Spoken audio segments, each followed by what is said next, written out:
నీ సేవలో తనువు విడవాలని, నీ సేవలో తనువు విడవాలని. మెహరీశ్వరా బాబా పరమేశ్వరా, మెహరీశ్వరా బాబా పరమేశ్వరా, మెహరీశ్వరా బాబా పరమేశ్వరా, మెహరీశ్వరా బాబా పరమేశ్వరా. ఉచ్ఛ్వాస నిశ్వాసలో నీ స్మరణ చేయాలని, మెహర్ బాబా నామం నామదిని మ్రోగాలని. ఉచ్ఛ్వాస నిశ్వాసలో నీ స్మరణ చేయాలని, మెహర్ బాబా నామం నామదిని మ్రోగాలని. ప్రేమ తండ్రి నీ కోసం ఎల్ల వేళలందు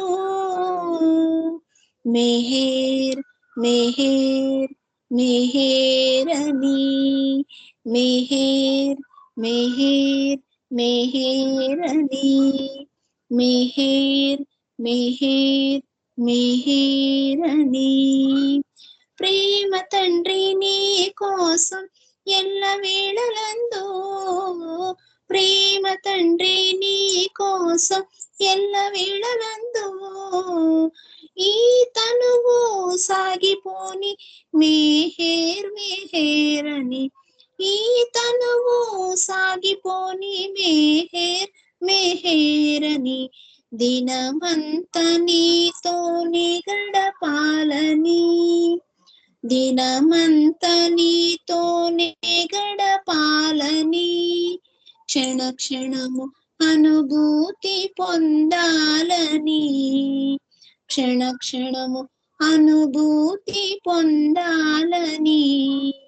నీ ప్రేమ చరణాలు చేరాలని, నీ ప్రేమ చరణాలు చేరాలని. నీ సేవలు తనువు విడవాలని, నీ సేవలో తనువు విడవాలని. మెహరీశ్వరా బాబా పరమేశ్వరా, మెహరీశ్వరా బాబా పరమేశ్వరా, మెహరీశ్వరా బాబా పరమేశ్వరా, మెహరీశ్వరా బాబా పరమేశ్వరా. శాశ్వత ప్రీతం అవతార్ మెహర్ బాబా కీ జై. ఈ ఒక్క పాట ద్వారా బాబా నాకు ఏం అర్థాన్ని ఇచ్చారంటే, ఈ ఒక్క పాట ద్వారా ఒక సాధకుడు భగవంతుని దగ్గర విన్నవించుకుంటాడు అనమాట. ఎలా అంటే, దినమంతా నీతోనే గడపాలనుంది, క్షణ క్షణము అనుభూతి పొందాలని, నీ ప్రేమ చరణాలు చేరాలని, నీ సేవలో తనువు విడవాలని. కానీ ఇక్కడ ఏమైపోతుందంటే, దినమంతా నీతోనే గడపాలని ఉంది, క్షణ క్షణము అనుభూతి పొందాలని ఉంది. అంటే భగవంతుణ్ణి నిత్య సహచరునిగా చేసుకున్నప్పుడు మాత్రమే మనకి పల్లవిలో ఫస్ట్ లైన్ మనకి ఆ ఒక్క భగవంతుని నిత్య సహచరునిగా చేసుకుంటే తప్ప ఈ ఒక్క క్షణ క్షణము అనుభూతి అనేది పొందలేము అనేది బాబా ఒక అర్థం చెప్తున్నారు ఇక్కడ. అంటే మనకి 5 పాయింట్స్ బాబా గతంలో మనకి మెహరపాసంచులు చెప్పినట్టు 5 పాయింట్స్ అంటే ఇమాజినేషన్, థింకింగ్స్, ఫీలింగ్స్, ఎక్స్పీరియన్స్, అలాగే బికమింగ్స్. అంటే బాబా నువ్వు ఇమాజినేషన్ అంటే నీ ఊహల్లో నువ్వు ఉన్నంత కాలము నువ్వు ఆలోచనలకు రాలేవు. ఎప్పుడైతే నీ బలమైనటువంటి ఆలోచన అనేది ఎప్పుడు వస్తుందో, బలమైన ఆలోచన అంటే సంస్కారాలు బలహీనం అయ్యే విధంగా నీ యొక్క బలమైనటువంటి ఆలోచన రాగలగాలి. అలాంటి ఆలోచన వచ్చినప్పుడు కానీ నీకి అనుభూతి అనేది కలగదు. అప్పుడు క్షణము అనుభూతి పొందాలని అంటే ఇంకా అక్కడ సాధకుడు మార్గం అనేది ప్రారంభిస్తాడు అన్నమాట. అనుభూతి అంటే మళ్ళీ అనుభవించడం, అయిపోవడం. దగ్గరగా అని ఫ్యూ సోల్స్ దగ్గరగా ఆ మార్గం అనేది ప్రారంభించగలుగుతాడు ఒక సాధకుడు. అలాగే నీ ప్రేమ చరణాలు చేరాలనంటే భగవంతుని బాబా చెప్పారు కదా, ప్రతి ఒక్క క్షణము ఆయన యొక్క స్మరణలో ఆయన యొక్క కోరుకున్న జీవితం గడిపితే గనక ఆయన చరణాలంటే ఆయన పాదాల దగ్గర ఆయన చెంతకు చేరుతారు అని బాబా చెప్పారు కదా. ఆ ఒక లైన్ ద్వారా బాబా అది నాకు చెప్తున్నారు. అంటే ఇక్కడ ఇంకొక లైన్ చూస్తే, నీ సేవలో తనువు విడవాలని మెహరీశ్వర బాబా పరమేశ్వర, మెహరీశ్వర బాబా పరమేశ్వర. అంటే నీ సేవలో అంటే ఇక్కడ బాబా ఒకరు చెప్పారు కదా, నిజమైన సేవ అంటే అతను చేసిన విధంగా సేవ చేయాలి అని. ఎవరు? డాక్టర్ ఆల్బర్ట్ వాళ్ళు ఒక కుష్ఠరోగి వాళ్ళకి ఆ వ్యాధికి సంబంధించినటువంటి డాక్టర్ ఆయన. ఎలా చేశారు ఆయన? తనకు తాను ఒక స్పృహ కోల్పోయి ఆ ఒక్క సేవను అందించినాడు అందరికి. నిస్వార్థ పూరితమైనటువంటి సేవను అందించినాడు.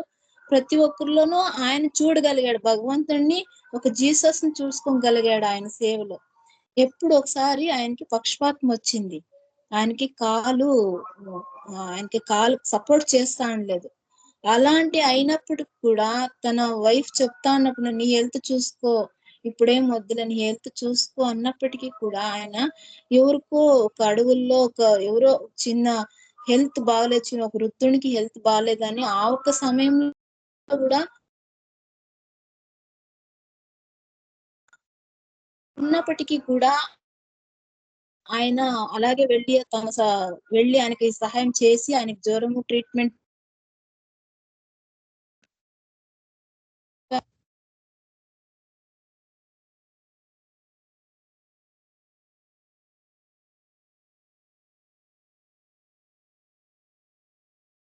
డాక్టర్ ఆల్బర్ట్ ఈ ఒక క్షణం చేరాడు అని చెప్పారు బాబా. అలాంటి సేవ చెయ్యండి అని ఇలాంటి ఆత్మల్ని బాబా ఈ ఒక్క లైన్ ద్వారా బాబా చూపించగలుగుతున్నాడు బాబా. అలా బాబా చెప్తారు కదా, నా నామాన్ని స్మరించండి, మెహరీశ్వర పరమేశ్వర, మెహరీశ్వర పరమేశ్వర. అంటే ఒక సాధకుడు ఈ ఒక పాట ద్వారా వేడుకుంటున్నాడు కాబట్టి దాని నామాన్ని పఠిస్తున్నాడు. ఈ ఒక్క పల్లవిలో ఈ లైన్ చూస్తే, తర్వాత ఫస్ట్ చరణం చూస్తే, సంసార బంధనాలు బందీగా ఉన్నవయ్యా, సుఖ దుఃఖ జీవనాలు బాధించే నన్ను బాబా. అంటే సంసార బంధనాలు అంటే స్థూల సంస్కారాలతో ఉన్నావు కాబట్టే స్థూల బంధనాలు కలిగి ఉండవు. స్థూల బంధనాలు కలిగి ఉన్న బంధనాలతో ఉన్నావు కాబట్టే స్థూల ప్రపంచం యొక్క అనుభవం కలిగి ఉండవు. అలాగే అన్నభూమికి మీద ప్రయాణం బాబా చెప్తారు కదా. అంటే ఇక్కడ సుఖ దుఃఖ జీవనాలు బాధించే నన్ను బాబా అంటే స్పృహ కలిగింది. తను ఇవన్నీ నన్ను బాధిస్తా ఉండే బాబా, ఇదంతా అంటే సుఖ దుఃఖాలు బాధించే నన్ను బాబా అంటే జ్ఞానం నాకి కలుగుతా ఉండలేదు. ఒక తపనతో, ఒక వేదనతో మొరపెట్టుకుంటా ఉన్నాడు ఇక్కడ భగవంతుణ్ణి. సుఖ దుఃఖ జీవనాలు నన్ను బాధించాయి బాబా అంటే తనకి స్పృహ ఉంది. ఇదంతా బంధనాలు, కలిగి ఉన్న బంధనాలు, స్థూల సంస్కారం వల్లనే ఇది జరుగుతోంది. ఎందుకంటే స్థూల సంస్కారాలు ఉన్నాయి కాబట్టే ఈ స్థూల, సూక్ష్మ, మానసిక ప్రపంచం యొక్క అనుభవం ఉంది. అలాగే కలిగి ఉన్న బంధనాలు, అలాగే అన్న భూమిక మీద ప్రయాణము, సూక్ష్మ భూమిక మీద ప్రయాణం, మానసిక భూమిక మీద ప్రయాణము, ఇవన్నీ ఒక స్పృహ కలిగి ఉన్నాయి. కానీ అతను ఏమని ఇక్కడ తర్వాత మాయలోకం మరిపించే నిన్ను చేరనీక అంటే బాబా చెప్తారు కదా, మాయలోకం మరిపించే నిన్ను చేరనీక అది గుర్తిస్తా ఉన్నాడు. ఇదంతా మాయ, ఇది మాయలోకం అంటే తనకి మాయావి యొక్క సృష్టికర్త ఒక స్పృహ కలిగి ఉన్నాడు.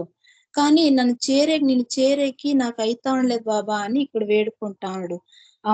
అంటే బాబా ఏం చెప్తారు కదా, బాబా అవతరించినది మాయ పట్ల మనకి అవేర్నెస్ ఇవ్వడానికే కదా.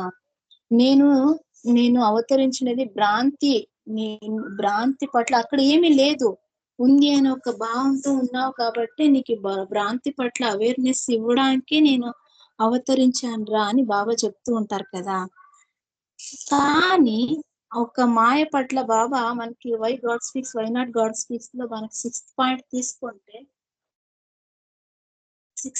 తీసుకుంటే ఇక్కడ ఏం చెప్తాడంటే, సరిగ్గా అర్థమైతే నేను ఏమి చెబుతున్నాను అనేది మీరు గ్రహించగలుగుతారు. ప్రపంచంలో చింతించవలసినది అంటూ ఏమీ లేదు అని మీరు కనుగొంటారు. ఏది జరిగినా అదంతా సంస్కారముల వలననే మాత్రమే జరుగుతుంది. సంస్కారములు అనేది సృష్టి యొక్క స్వప్నమును నిజమైనదిగా, శాశ్వతమైనదిగా చూపేలా మలచి అనవసరమైన చింతలను సృష్టిస్తుంది అని బాబా చెప్తారు కదా.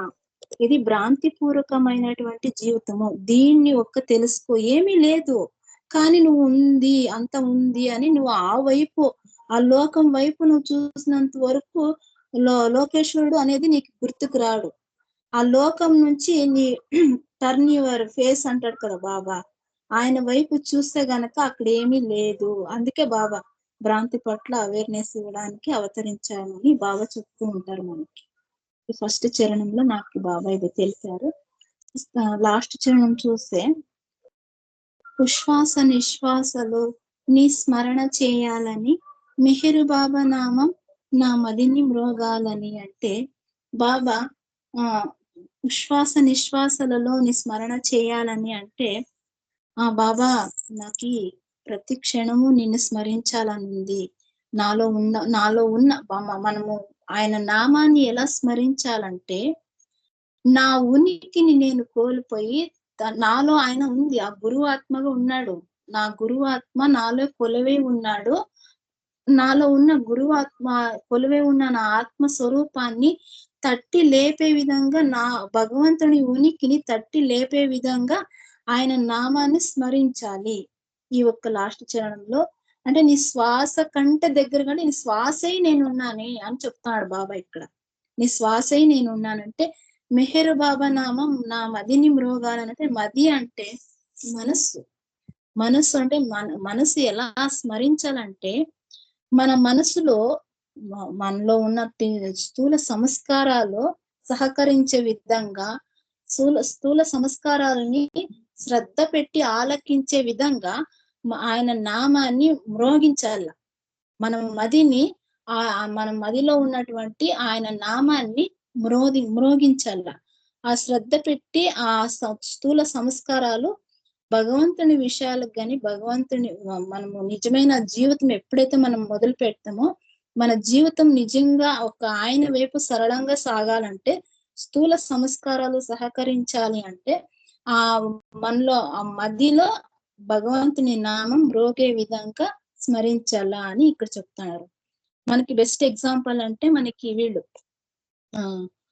ప్రహ్లాదుడు అంటే 5 ఇయర్స్ అతనికి, కానీ భగవంతుని నామం ఆయన నామం పట్టుకున్నాడు అక్కడ. ఎలాగంటే ఆయన చెప్పాడు కదా, ఇందు గలడు అందు లేడని సందేహం వలదు, ఎందెందు వెతికినా అందందే గలడు అని. భగవంతుడు ఇక్కడ లేడు అక్కడ లేడు ఏమీ లేదు, ఆయన ఒక ఎగ్జిస్టెన్స్ అణువణువులోనే ఉంటుంది. ఆయన నామం ద్వారా ఆయన సృష్టికి వినిపించినాడు ప్రహ్లాదుడు. ప్రేమ తండ్రి నీ కోసం ఎల్ల వేళలందు మెహర్ అని సాగిపోని, ఈ తనువు సాగిపోని మెహర్ అని. అంటే బాబా చెప్పారు కదా, చివరి క్షణంలో ఎవరైతే నా నామాన్ని స్మరిస్తారో నా వద్దకు వస్తారు అని. ఆ నామాన్ని పట్టుకోవడం ఒక నామం ద్వారా, అంటే నువ్వే తండ్రి, నువ్వే దినమంతా నీతోనే గడపాలంటే నువ్వే. ఈ రోజు మనకి ఎటర్నల్ క్యాలెండర్ ద్వారా మనకి మెసేజ్ కూడా మనకి బాబా అదే చెప్పారు. రోజు ప్రతి క్షణము మనము ఎవరికి వాళ్ళు తీసుకుంటే, ప్రతి క్షణం ఫస్ట్ మన జీవితం ఆయనతో మొదలు పెట్టాలి.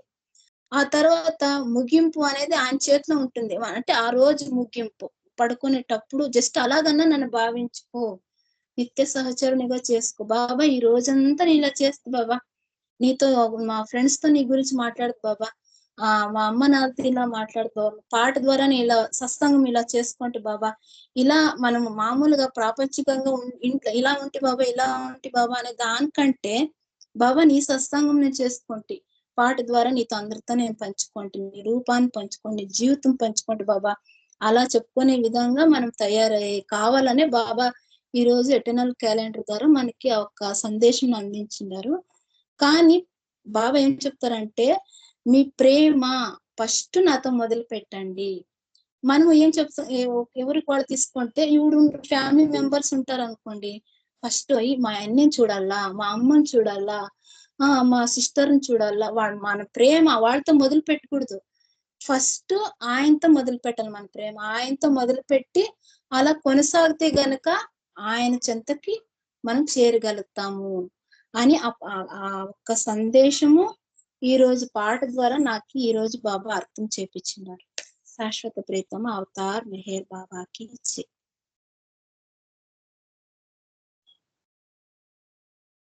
దినమంతా నీతోని గడపాలని, క్షణక్షణము అనుభూతి పొందాలని.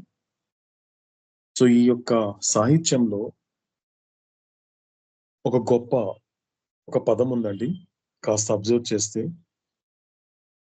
రెండో చరణంలో సంసార బంధనాలు బందీగా ఉన్నవయ్యా, సుఖదుఖ జీవనాలు బాధించే నన్ను బాధ. సో బాబా అని చెప్పినప్పుడు ఇక్కడ నిజానికి మనిషిని బాధించేది దుఃఖమే కదండి, కానీ ఇక్కడ సుఖం కూడా బాధిస్తోందంట. ఇక్కడ ఒక చిన్న ఒక గొప్ప సాహిత్యం అనేది ఎంత గొప్పగా ఉందంటే, ఎక్కడైనా ఒక దుఃఖ జీవనాలు బాధించే నన్ను బాబా అంటే అది కరెక్ట్. మామూలుగా సాధారణంగా ప్రతి ఒక్క వ్యక్తి చెప్పేది ఏంటి, నేను బాధలు పడలేకున్నాను బాబా, నేను ఈ అవస్థలు పడలేకున్నాను అనేటువంటిది అవతారుడు ముందు మొరపెట్టుకుంటారే తప్ప. కానీ ఇక్కడ సుఖాన్ని కూడా అతను జోడించాడు సాహిత్యంలో. మీరు అబ్జర్వ్ చేస్తే అంటే కేవలము దుఃఖ జీవనమే కాదు నన్ను బాధిస్తోంది, సుఖ జీవనం కూడా నన్ను బాధిస్తోంది అన్నాడు. అంటే ఎక్కడండి సుఖం అనేది ఎక్కడ బాధిస్తుందండి? సుఖం అనేది ఎంజాయ్ చేయాలి కదా, దాన్ని బాధించడానికి దాంట్లో అంత విషయాలు ఏమున్నాయి అంటే, కానీ సాధకుడికి మాత్రమే తెలుస్తుంది ఆ విషయం. కేవలము ఆధ్యాత్మిక మార్గం పట్ల ఒక ఎరుకతో కూడిన తపన కలిగిన వాడికి తెలుస్తుంది. ఎందుకంటే ఈ యొక్క సుఖం అనేటువంటిది ఏంటి, నేను పుణ్యం చేత సుఖం వచ్చింది, ఎలాంటిది అవేర్నెస్ ఉంటుంది అతనికి అన్నప్పుడు, ఇప్పుడు నేను సుఖపడుతున్నాను, ఇప్పుడు నాకు కావాల్సినవన్నీ ఉన్నాయి, నాకు దేహావసరాలు తీరిపోతున్నాయి, కాబట్టి నాకు ఎటువంటి లోటు లేదు. కానీ ఎక్కడో చోట ఒక అసంతృప్తి, ఎక్కడో ఒక చోట భయము, ఎక్కడో ఒక చోట బాధ, అది చెప్పుకోలేనిది, అది ఎందుకుందో నాకు తెలియదు. ప్రతి మనిషికండి సాధారణంగా తనను తాను తెలుసుకోనంత వరకు లోకంలోని సమస్త విషయాలు తెలుసుకున్నప్పటికీ కూడా అతడికి ఏదో లోటు ఉంటుంది. సరిగ్గా మనం విచారణ చేస్తే ఎవరికి వాళ్ళు విచారణ చేసుకున్న చాలు, అవతాడు చెప్పేటువంటి మాట సరిగ్గా అర్థమవుతుంది. కాబట్టి ఏదో ఒక లోటు ఉంది అనిపిస్తూ ఉంది. నాకు కావాల్సినవన్నీ, నేను సదుపాయాలు సౌకర్యాలు అన్ని నేను పోగు చేసుకుంటే నేను అక్కడి నుండి హ్యాపీగా ఉంటాను అనుకుంటాడు మనిషి. కానీ పోగు చేసుకోవాల్సిన దానికన్నా ఎక్కువగానే పోగు చేసుకున్నప్పటికీ కూడా పోగు చేసుకోవాల్సినది పోగయ్యాయి తప్ప సంతోషం మాత్రం లేదు. అది కూడా నిత్యమైన సంతోషం లేదు. ఎందుకంటే భగవద్గీతలో శ్రీకృష్ణుడు ఒక మాట అంటాడండి, ఇది ఎటువంటి హ్యాపీనెస్ అంటే ఇట్స్ ఎ రిఫ్లెక్టెడ్ హ్యాపీనెస్ అన్నాడు ఆయన. ఇట్స్ ఎ రిఫ్లెక్టెడ్ అంట. అంటే ఇప్పుడు నిన్ను అద్దంలో చూసుకున్నప్పుడు దానికి ఆపోజిట్ లో కనిపిస్తావు సాధారణంగా. అంటే ఎలా కనిపిస్తుంది అన్నప్పుడు, సాధారణంగా ఇప్పుడు ఒక సూర్యోదయం అయినప్పుడు అక్కడి నుంచి వచ్చేటువంటి వెలుగు ఏదైతే ఉందో నిజానికి అది ఎటువంటి వెలుగు, అదొక రిఫ్లెక్టెడ్ గా ఉంటుంది. ఎందుకంటే నువ్వు ఆ యొక్క వెలుగుని ఒక అద్దం మీద ప్రకాశింప చేసి అద్దం నుండి మరొక వెలుగుని పొందేవనుకో, అది రిఫ్లెక్టెడ్ హ్యాపీనెస్, అది నిజమైన హ్యాపీనెస్ కాదు. నువ్వు ఎక్కడి నుంచి అనుకుంటున్నావు, సూర్యుడు అద్దంలో నుండి ఉదయిస్తున్నాడు అనిపిస్తుంది. నిజానికి సూర్యుడు ఉదయించేది అద్దం నుండి కాదు, ఆకాశం నుండి. కానీ నీకేమనిపిస్తోంది అంటే నువ్వు అద్దంలో నుండి ఆ సుఖాన్ని పొందుతున్నావు తప్ప ఈ సుఖానికి మూలమైనటువంటి ఆనందాన్ని మర్చిపోయావు. కాబట్టి ఇవన్నీ కూడా ఎటువంటి సుఖాలు అన్నప్పుడు ఇవన్నీ రిఫ్లెక్టెడ్ హ్యాపీనెస్ అంటాడు మనకి శ్రీకృష్ణుడు భగవద్గీతలో ఒక మాట చెబుతూ. కాబట్టి ఒక సాధకుడికి మాత్రమే తెలుస్తుంది నిజానికి దుఃఖ జీవనమే కాదు నన్ను బాధించేది, జీవనం కూడా నన్ను బాధిస్తోంది. ఎందుకంటే ఈ సుఖపడుతున్నంత వరకు ఈ సుఖం ఇలాగే ఉండాలనుకుంటున్నాను, లేక సుఖం అనేది నా పరిమితి దాటి అనుభవించినప్పుడు అహంకరిస్తాను. ఎందుకంటే సాధారణంగా సాధకుని అడిగినప్పుడు అండి, కొంతమందిని మన లోకంలో కొంతమంది అబ్జర్వ్ చేస్తే అతడు సుఖపడే అవకాశం ఉంటుందండి. అతడికి పుణ్యం ఉంది, ఆ పుణ్యం చేత సుఖపడే అవకాశం ఉన్నప్పటికీ ఆ పుణ్యాన్ని సుఖపడకుండా జ్ఞానం వైపు మాత్రమే మళ్లించుకొని ఆ పుణ్యాన్ని జ్ఞానం సంపాదించుకోవడానికే వినియోగిస్తారు కొంతమంది. సరిగ్గా అబ్జర్వ్ చేస్తే, సరిగ్గా వాళ్ళతో 2-3 నిమిషాలు గడిపితే, వాళ్ళ జీవితాల్ని కాస్త గమనిస్తే ఏమర్థమవుతుంది అన్నప్పుడు వాళ్ళకి పుణ్యం ఉంది, సుఖపడేంత పుణ్యం ఉంది. కానీ వాళ్ళ సుఖాన్ని జోలికి వెళ్లకుండా ఉన్నటువంటి పుణ్యాన్ని ఆ జ్ఞానానికి వాడుకుంటున్నారు. చక్కగా కాళ్ళు చేతులు పనిచేస్తున్నాయా, భగవంతుడికి నామస్మరణ చేస్తాను, ఒక చక్కగా నా శరీరం సహకరిస్తుందా, కూర్చొని ధ్యానం చేస్తాను, శరీరం చక్కగా సహకరించేంత పుణ్యం ఉందా, చక్కగా భగవంతుడికి సంబంధించిన ప్లేసెస్ కి వెళ్తాను. సో చక్కగా నాకు స్థూల శరీరం అనేటువంటిది ఆధ్యాత్మిక మార్గానికి సహకరిస్తోందా, చక్కగా సహవాసులకి మెహరోపాసనాలకి వెళ్ళి లాంటి చోట్లకి వెళ్ళి నా సమయాన్ని ఒక అర్థవంతంగా గడుపుతానంటాడే తప్ప వాటి జోలికి వెళ్ళడు. ఎందుకంటే అవి అలా అనుభవించడం అనేది ఆ సాధకుడి విషయంలో waste of time and waste of energy. దాంట్లో ఏమీ లేదని తెలుసుకున్నవాడు ఏం చేస్తాడంటే వాటన్నిటిని విడిచిపెడతాడు. వాటన్నిటిని విడిచిపెట్టి ఉన్నటువంటి పుణ్యాన్ని జ్ఞానం వైపు వాడుతాడు. కాబట్టి సరిగ్గా అర్థం చేసుకుంటే ఈ సాహిత్యాన్ని అందించినటువంటి వ్యక్తి ఆ మాట అంటే అసలైనటువంటి ఆధ్యాత్మిక జీవితం పట్ల ఎలా ఉంటుంది అనేది అవగాహన చేసుకుంటే తప్ప ఇలాంటి పదాలు రావు. కాబట్టి ఇక్కడ స్పష్టంగా మనం అర్థం చేసుకోవాల్సిన విషయం ఏంటంటే నిజానికి దుఃఖ జీవనమే కాదు బాధించేది, సుఖ జీవనం కూడా బాధిస్తోంది. కాబట్టి భగవంతుని మరిపించేది ఏంటి అనేది కూడా ఇక్కడ చెప్తున్నారు ఆయన. ఏం చెప్తున్నారు ఇక్కడ? మాయలోకం మరిపించే నిన్ను చేరనీక. మాయ అంటే ఇప్పుడు మన అవతాడ భాష తెలియ అంటే భ్రాంతి. నిజానికి మాయ కాదు, మాయ వేరు, భ్రాంతి వేరు. సో మనందరికీ గత మెహరోపాస్లో అవతాడు స్పష్టపరిచాడు, illusion is different, maya is different. ఎందుకంటే మాయ నుండి వచ్చిందే ఇల్యూషన్, మాయ యొక్క ప్రోడక్టే ఇల్యూషన్. కరెక్ట్ గా చెప్పాలి అంటే మాయ తల్లి అయితే తన యొక్క బిడ్డే ఈ భ్రాంతి. సృష్టి అంతా భ్రాంతియే. ఇది బాగా అర్థం చేసుకుంటే మనకి సో క్లియర్ గా అర్థం అవుతుంది. కాబట్టి భ్రాంతి ఏం చేస్తోంది అన్నప్పుడు సో ఏం చేస్తోంది, నిన్ను స్మరించుకోనివ్వకుండా, నీ వద్దకి చేరనివ్వకుండా నన్ను అడ్డుపడుతోంది, మరపించేస్తోంది, అందుకే నేను మర్చిపోయేలా చేస్తోంది. కాబట్టి ఓ మాయావి, ఇది నన్ను తాకి నన్ను బాధిస్తోంది బాబా అనే విధంగా భగవంతుడికి తన గోడు చెప్పుకుంటున్నాడు ఇక్కడ రాసినటువంటి సాహిత్యం అందించినటువంటి వ్యక్తి. సో కాబట్టి చివరిగా చూస్తే ఈ విధంగా చివరిగా అవతాడు చెప్పినటువంటి నా వాంఛితంలో సో చివరిగా ఏంటి, ఆయన యొక్క స్మరణ చేసుకుంటూనే, ఆయన నామం చేసుకుంటూనే ఈ తనువు సాగిపోవాలి. ఈ తనువు ఆ విధంగా సాగిపోగలిగితే ఏమవుతుంది, మళ్ళీ ఇటువంటి పునరపి జననం ఉండదు. ఎందుకంటే మరణం ఉండాలంటే పునరపి జననం ఉండాలి. కాబట్టి సో జన్మ రాహిత్యం పొందారు కాబట్టి ఇక మీదట మళ్ళీ పుట్టాల్సిన అవసరం లేదు. కాబట్టి అతడికి స్వేచ్ఛ, ముక్తి, మోక్షం అనేది సంప్రాప్తించడం అనేది అవతారుడు అప్పుడు ఆ చైతన్యం యొక్క యోగ్యతను బట్టి నిర్ణయిస్తాడు. కాబట్టి ఇది నాకు అర్థమైనంత వరకు ఈ సాహిత్యంలో ఉన్నటువంటి గొప్ప కొన్ని నిజాలండి. ఓకేనండి.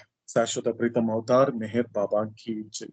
సో మనము నిన్న అవతాడు చెప్పినటువంటి మాటల్లోకి వెళ్ళడానికన్నా ముందు సో లక్ష్మణ్ కుమార్ గారు మనకి కొన్ని క్లారిఫికేషన్స్ అడిగారు కాబట్టి అది స్టార్టింగ్ లో అడిగారు.